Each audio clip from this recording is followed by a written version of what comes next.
Hello and good day everyone. Today we are going to explain about affective strategies, which is one of the indirect language learning strategies. Before we explain further, let me explain briefly the definition of affective strategies.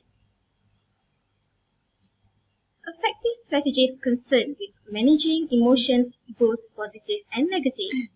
Positive affective environment helps learning in general. It includes identifying one's feeling and becoming aware of the learning of circumstances or tasks that evoke them.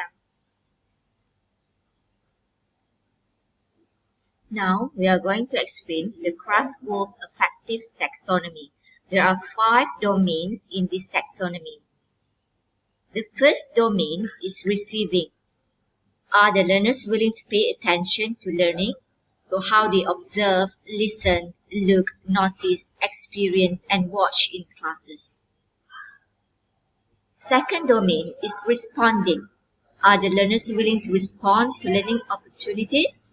So how they answer, contribute, attempt, cooperate, suggest, and offer in classroom. Okay, the third domain is do learners have a commitment to learning, which means whether they can choose or defend or promote or propose or recommend and value the strategies. And next is organization. Why is learning important to learners? This is to see whether the learners are able to assess, coordinate, compare, design, review, structure, or figure out. Okay, next we move to the characterization. Do learners live by their beliefs? Well, for example, how they act on, how they affirm, do they declare or reject, and how do they revise, or do they trust, or they do everything? Okay. So what are the characteristics of affective strategies? The first one is attitude towards learning, motivation level, attitude towards self, relationship with peers and teachers, and the last one is interest. Let's look at the first one. Attitude towards learning. It is a predetermined perceptions.